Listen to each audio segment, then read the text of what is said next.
Putradā Ekādaśī. Yudhishthira Maharaj said, "O Lord, you have so nicely explained to us the wonderful glories of the Saphalā Ekādaśī, which occurs during the dark fortnight of the months of Pauṣa, like December, January. Now please be merciful to me and explain to me the details of the Ekadashi that occurs in the light fortnight, Shukla or Gaura paksha of this month. What is its name and what deity is it to be worshipped on that sacred day? O Puruṣottama, O Hṛṣīkeśa, please also tell me how you can be pleased on this day." Lord Hṛṣīkeśa then replied, "O saintly king, for the benefit of all humanity, I shall now tell you how to observe fasting on the Pauṣa Shukla Ekadashi. As previously explained, everyone should observe the rules and regulations of the Ekadashi Vrata to be the very best of their ability.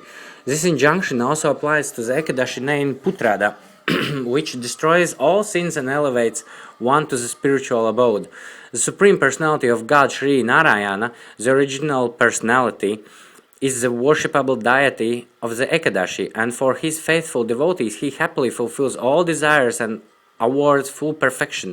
Thus among all the animate and inanimate being in the three worlds, lower, middle and higher planetary systems, there is no better personality than Lord Narayana.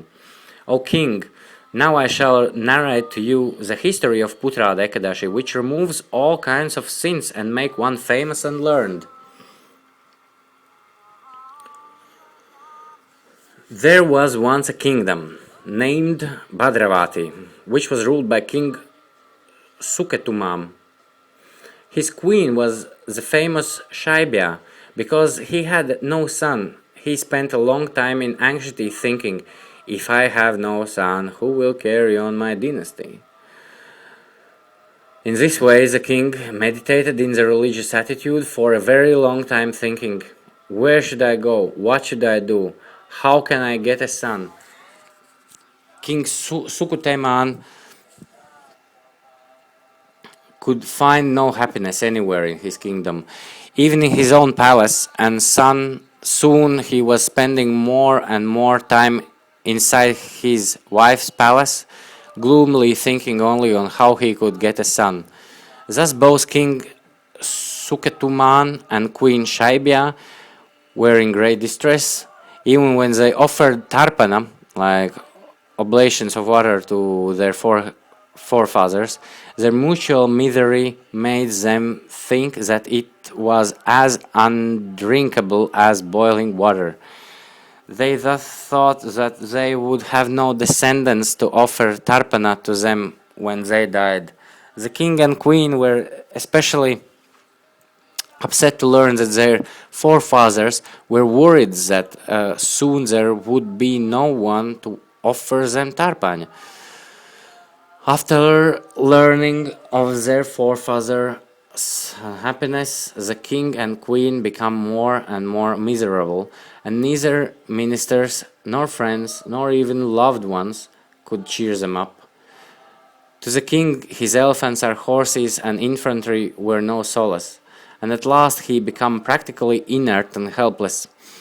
The king thought, "It is said that without a son marriage is wasted. Indeed, for a family man with no son, both his heart and his splendid house remain vacant and miserable.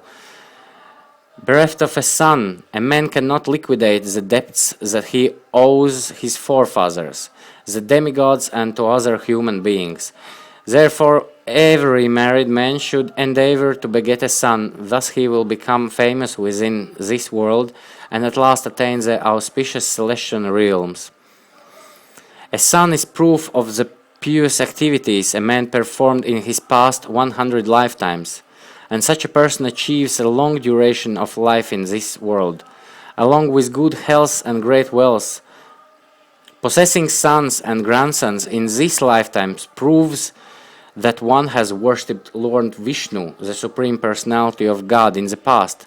The great blessing of sons, wealth and sharp intelligence can be achieved only by worshipping the Supreme Lord Hṛṣīkeśa. That is my opinion." Thinking thus, the king had no peace.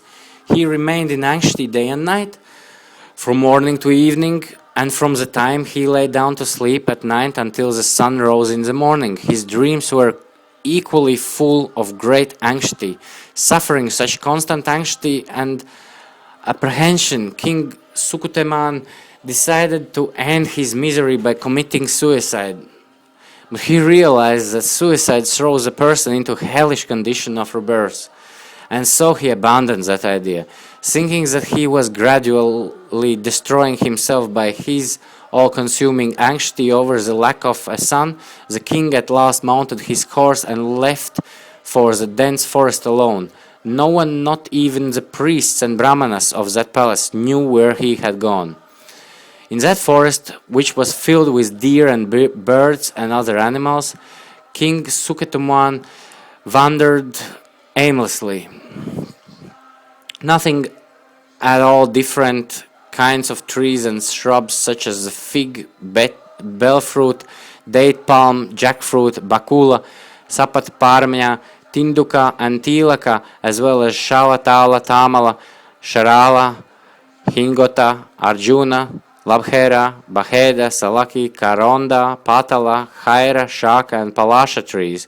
All were beautifully decorated with fruits and flowers. He saw deer, tigers, wild boar, lions, monkeys, snakes, huge bull elephants in a rut, cow elephants with their calves, and 4 tusked elephants with their mates close by. There were cows, jackals, rabbits, leopards, and hippopotamuses. Beholding all these animals accompanied by their mates and offspring, the king remembered his own menagerie, especially his palace elephants, and became so sad that he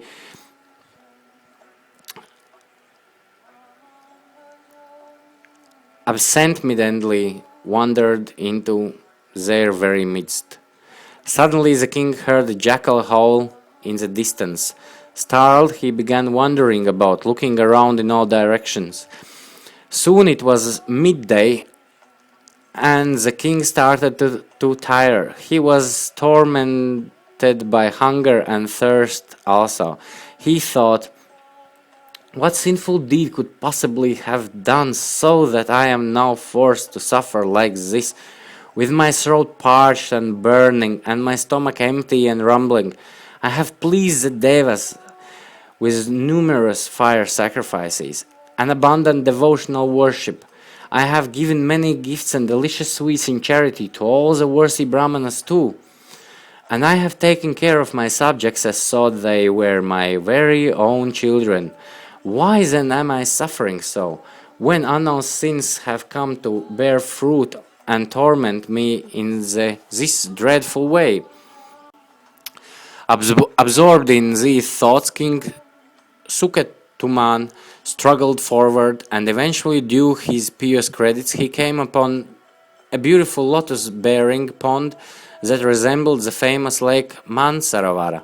It was filled with aquatics, including crocodiles and many varieties of fish, and graced with varieties of lilies and lotuses. The beautiful lotuses has opened to the sun, and swans, cranes, and ducks swam happily in its waters. Nearby were many attractive ashramas, where there resides many saints and sages who could fulfill the desires of anyone. Indeed, they wished everyone well. When the king saw all this, his right arm and right eye began to quiver, a sign that something auspicious was about to happen. As the king dismounted his horse and stood before the sages, who sat on the shore of the pond, he saw that they were chanting the holy names of God on japa beads. The king paid his obeisances and, joining his palms, addressed them with glorified praises. Observing the respect the king offered them, the sages said, "We are very pleased with you, O king. Kindly tell us what you have come here. What is on your mind? Please tell us what you desire." The king replied, "O great sages, who are you? What are your names, O auspicious saints? Why have you come to this beautiful place? Please tell me everything." The sages replied, "O king, we are known as the 10 Vishvadevas. We have come here to this very lovely pond to bath."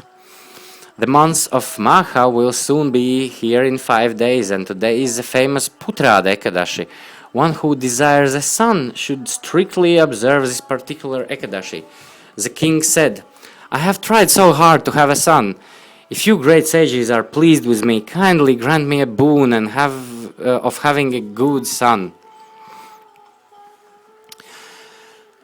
The very meaning of Putradā, the sages replied, is giver of son. So please observe the complete fast on this Ekādaśī day. If you do so, then by our blessing and by mercy of Lord Keshava, you will surely obtain a son. On the advice of the Vishvadevas, the king observed the auspicious fast day of Putradā Ekādaśī. According to the established rules and regulation, and on the Dvadashi, after breaking his fast, he paid obeisances again to all of them. Soon after, Šukla returned to his palace and, united with his queen, Queen Shaibya, immediately became pregnant, and exactly as Vishvadevas has predicted, a bright-faced, beautiful son was born to them. In due course of time, he became famous as an heroic prince, and the king gladly pleased his noble son by making him his successor. The son of Šukla took care of his subjects very consciously, just as if they were his own children. In conclusion, O Yudhishthira, one who wishes to fulfill his desires should strictly observe the Putradā Ekādaśī. While on this planet, one who strictly observes this Ekādaśī will surely obtain a son, and after death he will achieve liberation. Anyone who even reads or hears the glories of Putradā Ekādaśī obtains the merit earned by performing a horse sacrifice. It is to benefit all humanity that I have explained all this to you. Thus ends Vrijavasi narration of glories of Pauṣa Shukla Ekādaśī of Putradā Ekādaśī from the Bhavisya Purana of Veda Vāsadeva.